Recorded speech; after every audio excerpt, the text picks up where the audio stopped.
안녕하십니까. 의한 목사입니다. 피지컬 100이라는 넷플릭스의 프로그램이 있어요. 그것은 완벽한 피지컬을 자랑하는 100명이 모여서 서로 간에 경쟁해서 최고의 피지컬을 찾는 것입니다. 이것은 육체를 중시하는 요즘의 세태를 보여주는 것입니다. 그러나 정말 그 육체라는 것이 그렇게 중요한 것일까요? 오늘 말씀해 보면 성령이 없으면 육체는 아무것도 아니라고 말씀했습니다. 그렇다고 그 육체 자체가 아무 의미가 없다는 것도 아니에요. 성령이 없으면 육체가 의미가 없다는 거죠. 성령 안에서 육체는 의미가 있다는 것입니다. 오늘 말씀을 통해서 그 육체가 성령 안에서 어떤 의미가 있는지, 왜 또 성령께서 그렇게 중요한 것인지 배우고자 합니다. 오늘 말씀의 요절은 그 63절입니다. 살리는 것은 영이니 육은 무익하리라. 내가 너에게 이른 말이 영이요 생명이니라. 성령이 살리는 것이고 성령 안에서 육신이 의미가 있다는 것입니다. 성령 안에서 육신이 의미가 있다는 것, 이것이 아주 중요한 기독교의 진리인데 이 의미를 깨달아 알고자 합니다. 60절에서 62절을 보겠습니다. 제자 중에 여럿이 듣고 말하되 이 말씀 어렵도다 누가 들을 수 있느냐 한데 예수께서 스스로 제자들이 이 말씀에 대하여 수근거리는 줄 아시고 이르시되 이 말이 너에게 걸림이 되느냐? 그러면 너희는 인자가 이전에 있던 곳으로 올라가는 것을 본다면 어떻게 하겠느냐? 예수님이 생명의 떡이라고 했어요. 내 살이 참된 양식이고 내 피가 참된 음료라고 했습니다. 내 살을 먹고 피를 마시라고 했어요. 제자들은 이것이 어렵다고 했어요. 그래서 수근거렸습니다. 그러나 예수님은 그들이 지금은 이해할 수 없지만 때가 되면 이해할 수 있다고 말씀했습니다. 인자가 이전 있던 곳으로 올라가는 것을 보면 어떻게 하겠느냐? 그때도 믿지 않겠느냐 말했습니다. 예수님은 하늘에서 내려왔죠. 십자가에 죽으시고 다시 하늘에 올라가셔서 하나님 우편에 계시고 성령을 보내주십니다. 그때 예수님께서 오셔서 예수님의 그 십자가의 살과 피의 의미를 깨닫게 도와주실 것입니다. 실제 사도행전에 보면은 그 성령이 임했을 때 3,000명의 무리가 예수님의 십자가의 살과 피의 의미를 깨닫고 회개했어요. 안전뱅이를 살린 후에 5,000명의 무리가 예수님의 살과 피의 의미를 깨닫고 회개했습니다. 이와 같이 때가 되면 그 예수님의 십자가의 살과 피의 의미를 깨닫게 됩니다. 우리 신앙도 마찬가지입니다. 저를 개인적으로 보더라도 제가 창조주 하나님을 알게 된 것은 1학년 때였고 부활의 주님을 알게 된 것은 3학년 때였고 십자가의 의미를 아는 것은 군대에 가 있을 때였고요. 예수님이 그리스도라는 것을 알게 된 것은 그 후로부터 10년 이상 뒤의 일입니다. 이와 같이 바로 우리가 예수님을 알 수 있는 것이 아니고 때가 되면 알게 됩니다. 내가 지난번 살펴보니까 작년도에 3월 13일 날 개나리 꽃이 피었더라고요. 그래서 개나리 꽃이 피었나 성불사에 가보니까 진짜 3월 13일 날 개나리 꽃이 피었습니다. 이와 같이 때가 되면은 개나리 꽃이 피듯이 때가 되면 우리가 예수님이 그리스도이고 예수님의 십자가와 살과 피의 의미를 알게 됩니다. 따라서 우리는 양들을 섣부르게 판단하지 말고 하나님의 때 그 예수님이 그리스도인 것, 십자가의 살과 피의 의미를 깨달을 것을 믿고 기다려줘야 됩니다. 그러면 그때 하나님께서 그들에게 깨닫게 하실 것입니다. 지금 우리가 깨닫지 못한 것도 많이 있죠. 예를 들어서 나중에 우리가 죽은 후에 우리의 몸이 강하고 또 썩지 않고 영광스럽고 신령한 몸으로 변화된다고 해요. 새하늘과 새 땅이 만든다고 해요.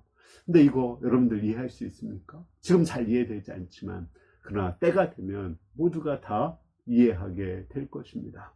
우리 63절을 보겠습니다.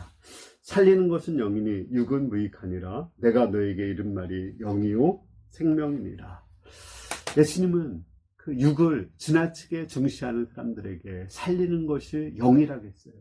살리는 것이 영이기 때문에 육신은 무익하다는 거예요. 성령이 없으면 육신이 무익하다는 것입니다. 그런데 성령이 없으면 이라는 전제를 치우고 그냥 육신이 무익하다, 육 자체가 무익하다고 이렇게 주장하는 그런 사람들이 있습니다.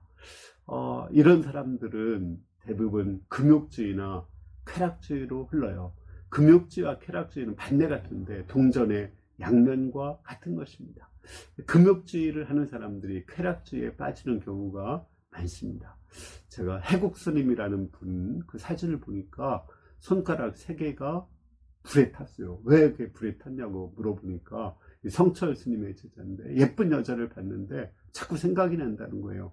절에 왔는데도 생각이 난대요. 그래서 3개의 손가락을 불에 태웠다고 이렇게 하는 걸 들었습니다. 아니, 예쁜 여자를 보고 생각나는 게 이게 죄입니까? 이게 육신의 자연적인 본능이고 자연스러운 거죠. 그렇기 때문에 짝짓기를 하고 결혼을 하고 또 생육하고 번성할 수 있는 거 아닙니까? 근데 이걸 어떻게 죄로 여깁니까? 이것이 금욕주의인 것입니다.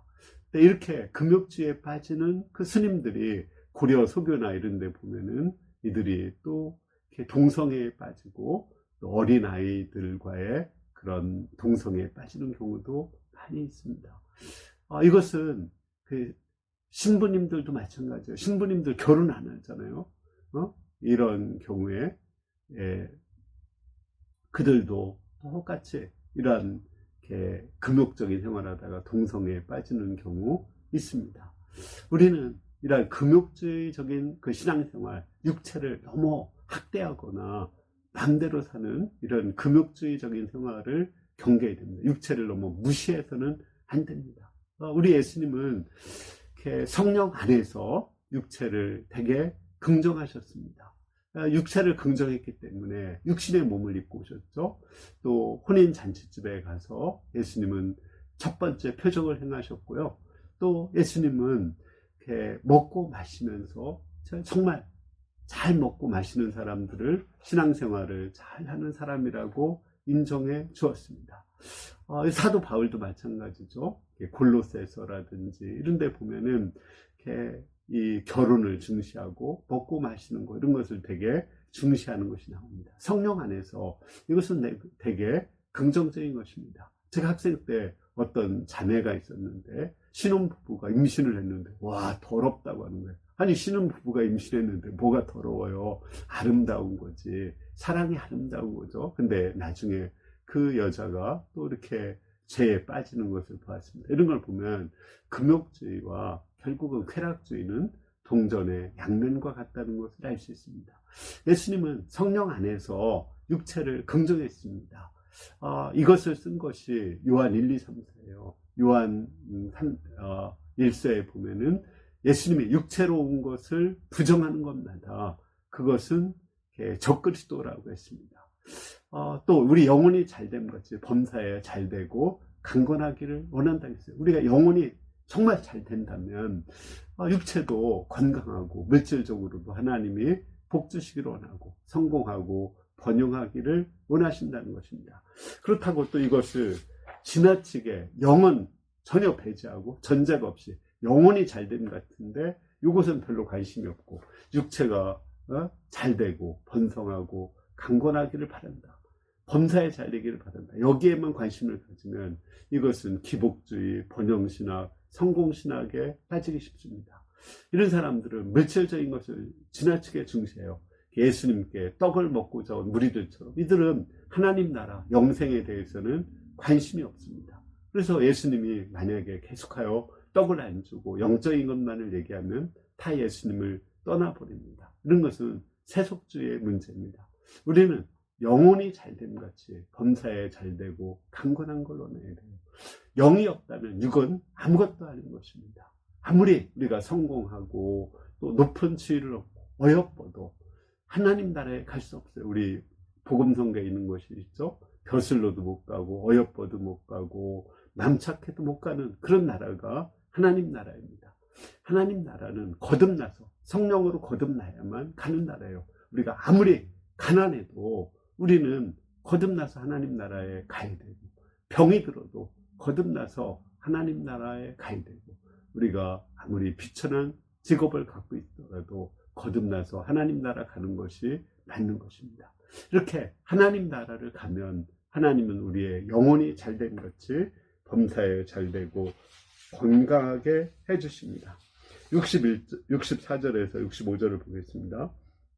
그러나 너희 중에 믿지 아니하는 자들이 있느니라 하시니, 이는 예수께서 믿지 아니하는 자들이 누구며 자기를 팔 자가 누구인지 처음부터 하심이라. 또 이르시되 그러므로 전에 너희에게 말하기를 내 아버지께서 오게 하여 주지 아니하시면 누구든지 내게 올 수 없다 하였노라 하시니라. 가룟 유다가 있는데 이 사람은 예수님 안 믿었어요. 예수님을 믿기는 믿었는데 예수님을 통해서 이스라엘의 독립을 원하고 또 자기가 부자가 되고 또 돈을 맡아서 이 돈을 몰래 훔쳐가기를 원했습니다. 그의 생각은 살리는 것은 육이니 영은 무익하다는 거예요. 예수님은 그에게 아무리 책망하고 성령에 대해서 얘기해도 그는 교만하게 회개하지 않았습니다. 결국은 그는 지옥에 갈 수밖에 없었어요. 그는 자살해서 죽을 수밖에 없었습니다.